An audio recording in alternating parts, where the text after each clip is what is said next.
I am a Maasai who came from Kenya to try to share our culture.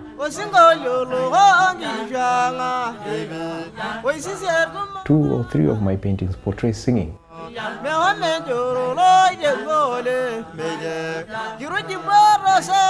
Singing is a way in which the Maasai stored information.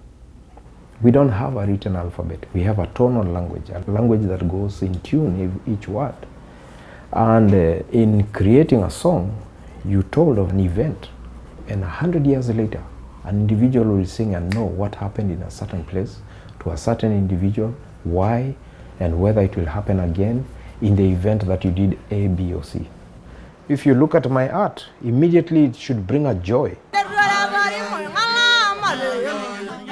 The circumstances in my painting touch on your day-to-day life. So it's just sharing what I have and enjoying what you have so that we understand each other better.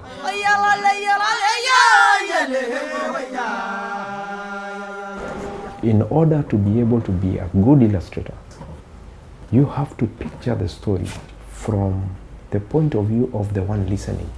Am I clearly weaving the words in such a way that the listener doesn't get confused, but the listener enjoys and it touches the heart of the listener? The painting that I'm working on now, 2 men meet and they have this conversation. And in the end they say, okay, go in peace, and I pray that you find your children laughing. Because when children are happy, then you have reason to celebrate.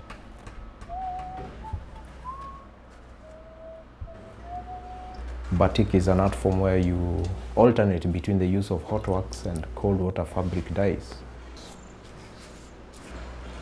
So everywhere now I'm applying wax. There is no dye that will touch that space. It will remain white up to the end of the painting. Okay, so now what is white inside the painting? Society is the ingredient from which we create art. What inspires me to do each painting is I think about a circumstance or a situation and I relate it to my environment. And that draws me to say, what can I say in relation to my culture that touches on that circumstance? Salt helps the dye to fix itself on the fabric. Storytelling is part of my culture. We say that words are nourishment for the spirit. See, because it is canvas, you really have to enforce it to make sure it sinks into the fabric. If I bring art from every avenue of our society, each will have a different story to tell, a different depiction of our culture through art.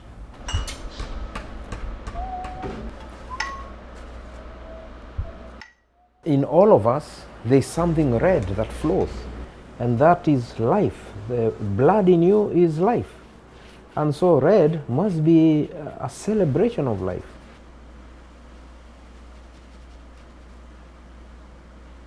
In our upbringing, we had a nanny.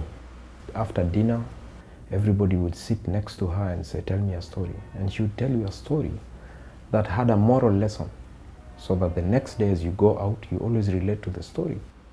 But as an artist, when I was told a story, I could picture circumstances.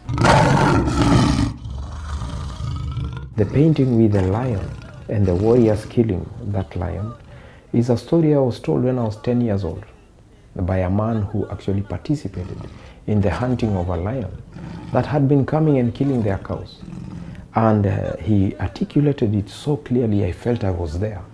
And so today when I paint, I don't need to be told this is how the lion was or this is how the fellow was. No.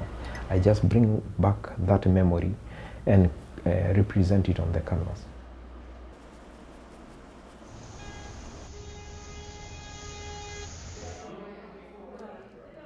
So storytelling and words, all these come together into one embodiment of a word which is called love.